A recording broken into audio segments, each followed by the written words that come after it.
اقرأوا القرآن لكتاب الله. اعوذ باللہ من الشیطان الرجیم. بسم اللہ الرحمن الرحیم. فخرج على قومه في زینته قال الذين يريدون الحياة الدنيا یا لیت لنا مثل ما اوتی قارون انه لذو حظ عظیم. وقال الذين اوتوا العلم ویلکم ثواب اللہ خیر لمن آمن وعمل صالحا ولا يلقاها إلا الصابرون.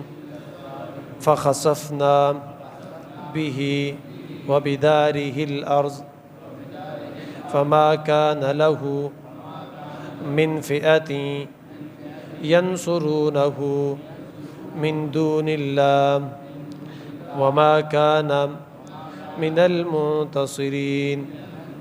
وأصبح الذين تمنوا مكانه بالأمس يقولون ويك أن الله يبسط الرزق لمن يشاء من عباده ويقدر لولا أمن الله علينا لخسف بنا وَيْكَأَنَّهُ لَا يُفْلِحُ الْكَافِرُونَ.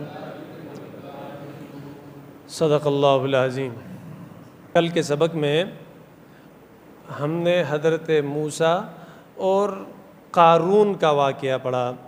جس طرح سورت کی ابتدا میں ہم نے حضرت موسیٰ اور فرعون کا واقعہ پڑھا، اس واقعے کو بھی سنا کر آپ صلی اللہ علیہ وسلم کے صحابہ کو تسلی دی کہ ایک کمزور صحابہ، حالات ایک جیسے نہیں رہتے، اچھے دن آنے والے ہیں.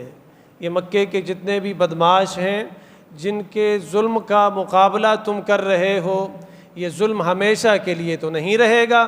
ایک دن آنے والا ہے کہ پورے عرب میں محمد الرسول اللہ صلی اللہ علیہ وسلم کی رسالت کا جھنڈا لہرائے گا اور یہ سارے آپ کے جھنڈے کے نیچے ہوں گے. یا تو رہ نہیں سکیں گے، اگر رہیں گے تو ذلیل ہو کر، کمتر ہو کر، ٹیکسز دے کر، جزیے دے کر یہاں پر رہیں گے. تو اسی طرح یہ قارون اور حضرت موسیٰ، ان کا واقعہ بیان کر کے آپ صلی اللہ علیہ وسلم کے ان کمزور، غریب اور مفلس صحابہ کو تسلی ہے کہ ٹھیک ہے آپ کے پاس تو کچھ نہیں ہے، یعنی دنیا کا مال و زر نہیں ہے آپ کے پاس، لیکن آپ کے پاس جو کچھ ہے، مال و زر کیا چیز ہوتی ہے اس کے مقابلے میں؟ آپ کے پاس ایمان ہے.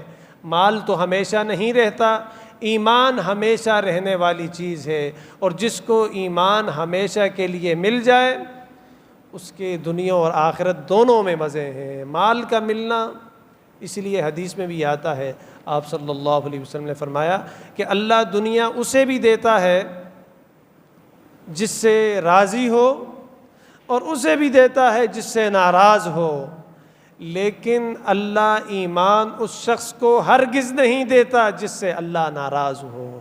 ایمان اسی کا مقدر ہوتا ہے جس سے اللہ راضی ہوتے ہیں.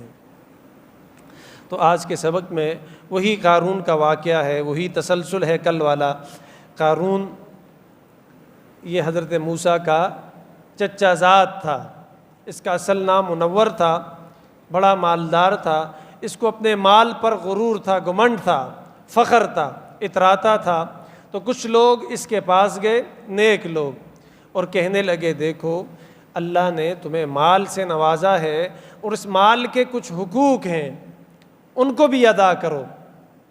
مال کا حق کیا ہے کہ مال میں سے فقراء کو، مساکین کو، غرباء کو ایک اندازے کے مطابق دیا جائے، اور جب اس مال کے اوپر سال گزر جائے تو پھر اس مال کی زکوٰۃ نکالی جائے۔ تو وہ یہ کہنے لگا کہ مال میرا اور اس میں فقراء کا، مساکین کا، غرباء کا کیا حق بنتا ہے، اور پھر اللہ کا کیا حق ہے میرے مال میں کہ وہ مجھ سے زکوٰۃ کا مطالبہ کرتا ہے کہ اپنے مال سے زکوٰۃ نکالو۔ تو سمجھانے والوں نے اسے بڑا سمجھایا لیکن وہ نہ سمجھا۔ تو قوم میں مختلف قسم کے لوگ ہوتے ہیں، یہ آج کا سبق ہے، اب سے شروع ہوا۔ قوم میں مختلف قسم کے لوگ ہوتے ہیں، تو یہ اپنے ناز و ادا کے ساتھ بسا اوقات باہر نکلتا تھا۔ تفاسیر میں وہ سارا نقشہ لکھا ہے کہ یہ بڑے اعلیٰ قسم کے گھوڑے پر بیٹھ کر، اس کی زین پہ چڑھ کے اور عمدہ لباس پہن کر بڑی زیب و زینت کے ساتھ باہر نکلتا تھا، اور اپنے مال پر گھمنڈ کرتا ہوا اور غرور کرتا ہوا گزرتا تھا۔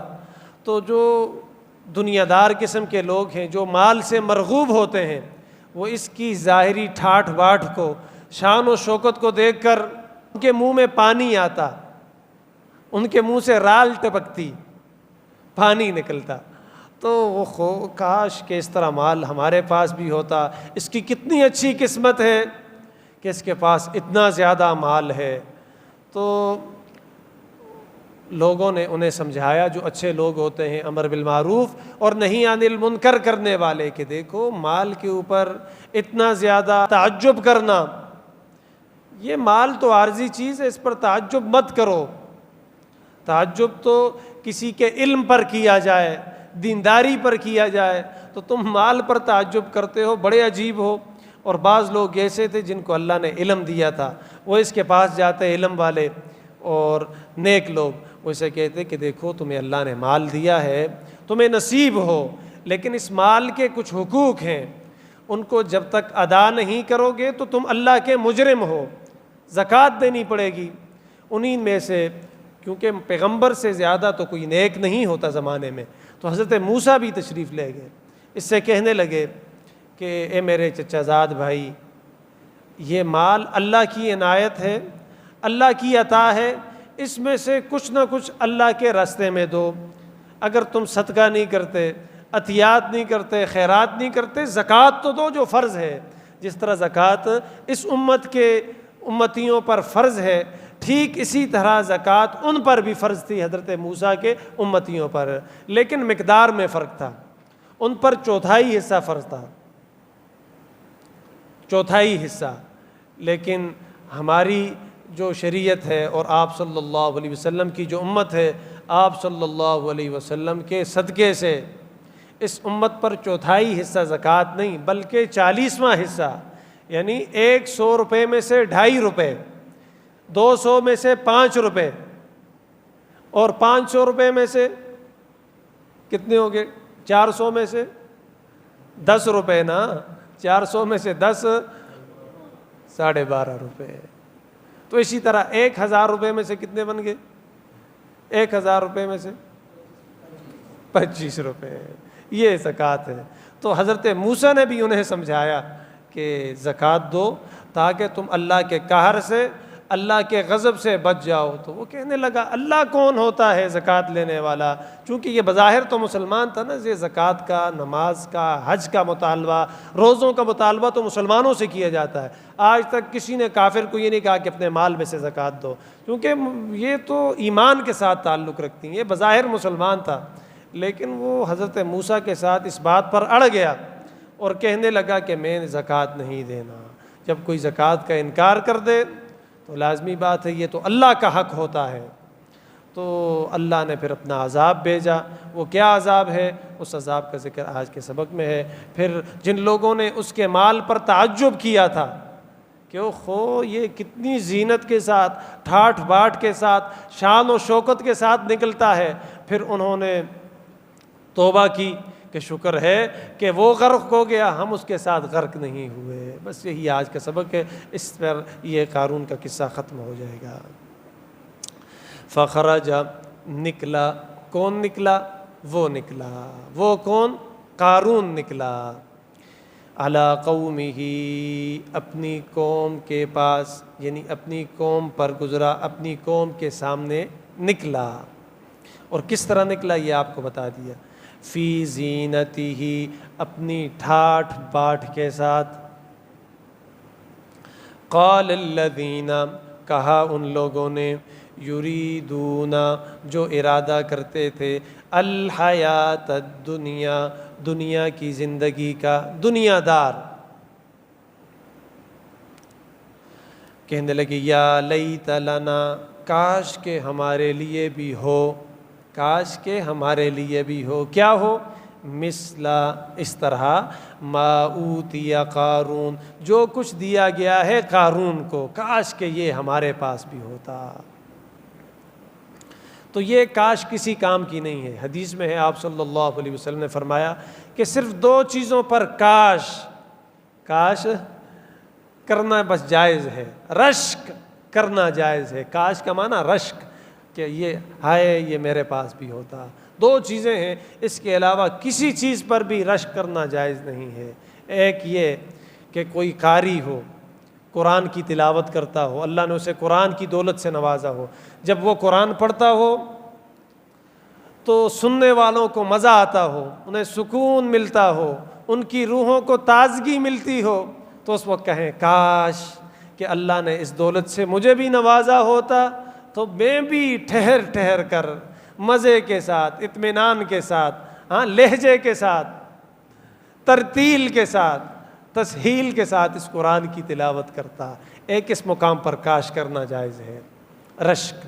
اور دوسرا وہ مقام ہے کہ ایک مالدار ہے جس کو اللہ نے مال سے نوازا ہے، وہ اللہ کے عطا کیے ہوئے مال سے اللہ کے بندوں کا خیال رکھتا ہے. کوئی غریب آتا ہے اسے دیتا ہے، مسکین آتا ہے اسے دیتا ہے، اللہ کا حق جب زکوٰۃ دینے کا موقع آتا ہے تو زکوٰۃ دیتا ہے، اور خیر کے کام، فلاحی کام، رفاہی کام، سارے کام کرتا ہے. اور دوسرا آدمی ہے جس کے پاس کچھ نہیں ہے، وہ اسے دیکھتا ہے اور دیکھ کر یہ کہے کہ کاش کہ اللہ مجھے بھی ایسا مال دے دے، اتنا مال دے دے، اس جتنا مال دے دے، میں بھی یہ کام کروں گا. سوائے ان 2 جگہوں کے اور سوائے ان 2 شخصوں کے اور کسی پر کاش کرنا اور رشک کرنا جائز نہیں ہے. یہ آپ صلی اللہ علیہ وسلم کا فرمان ہے.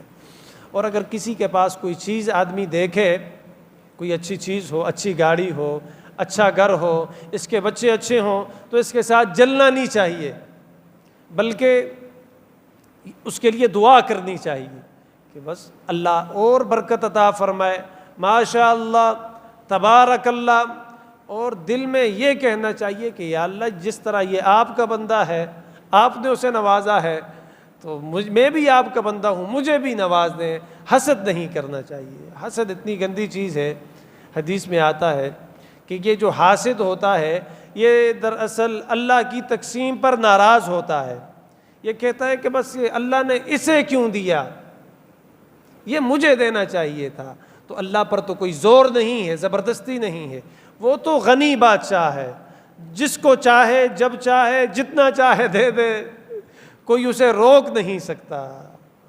تو یہ نہیں کہنا چاہیے نا. تو یہ جو حاسد ہوتا ہے اس کے بارے میں لکھا ہے کہ یہ اپنی جلائی ہوئی آگ میں خود جلتا ہے، اتنا بے وقوف ہوتا ہے.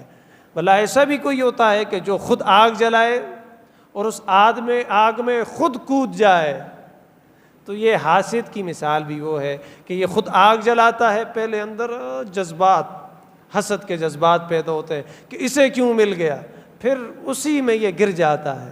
تو یہ حسد کرنے سے کیا ہوتا ہے؟ حسد نہیں کرنا، جلنا نہیں چاہیے. دوسرے دعا کرنی چاہیے کہ یا اللہ اس کے رزق میں مزید ترقیاں عطا فرما، مزید برکتیں عطا فرما، اور مجھ پر بھی اپنی مہربانیوں میں سے مہربانی فرما دے. تو اللہ کی مہربانیاں تو بہت زیادہ ہیں. اللہ کی مہربانی کے قطروں میں سے معمولی سا حصہ ذرہ بھی اگر مل جائے تو آدمی کی 7 نسلیں مستفید ہو جاتی ہیں. قال الذین، کہا ان لوگوں نے، یریدون الحیات الدنیا، جو چاہتے ہیں دنیا کی زندگی کو، جو ارادہ کرتے تھے دنیا کی زندگی کا. کیا کہا؟ یا لیت لنا، کاش کے، لنا ہمارے لیے بھی ہو جائے مثلا اس طرح ما اوتیا جو کہ دیا گیا ہے قارون کو، کاش کہ ہمارے لیے بھی قارون کی طرح ہو جائے۔ انہ لذو حظ عظیم، بے شک کہ وہ بہت بڑی قسمت والا ہے، بہت بڑے نصیبوں والا ہے۔ حالانکہ نصیب والا تو ایمان والا ہے، یہ تو ایمان سے عاری تھا، خالی تھا، ایمان نہیں تھے اس کے پاس، اور یہ انتہائی بدبخت تھا۔ جن لوگوں نے اس کے بارے میں یہ کہا نا کہ یہ نصیبوں والا تھا، یہ بدبخت تھا، بد نصیب تھا۔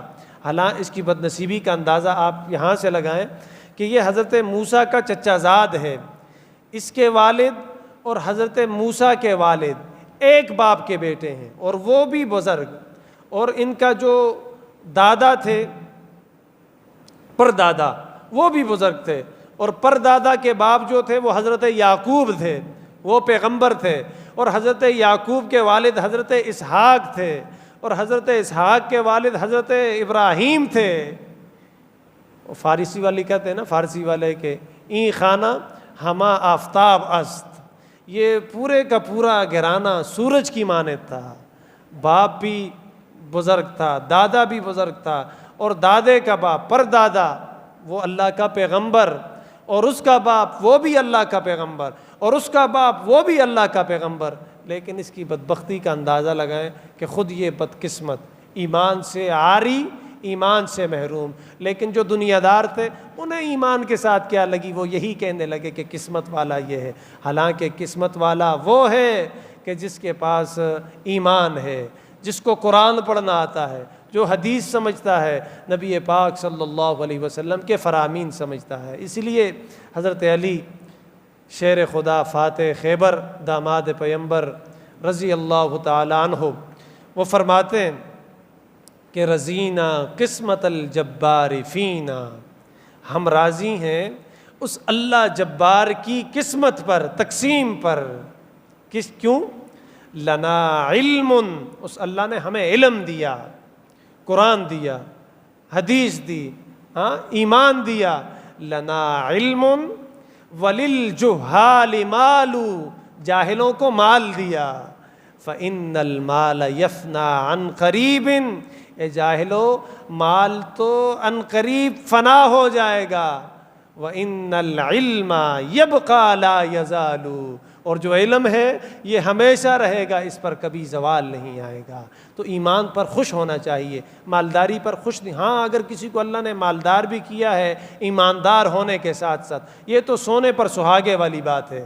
اگر کسی آدمی کے پاس ایمان نہیں ہے، صرف مالداری ہے، بس پیسے کو اپنا ابو کہتا ہے، تو اس پر خوش نہیں ہونا چاہیے، بلکہ اس پر افسوس کرنا چاہیے کہ دیکھو اس کے پاس ایمان نہیں ہے، ایمان سے خالی ہے، اور پیسے کو اس نے اپنا خدا بنایا ہوا ہے۔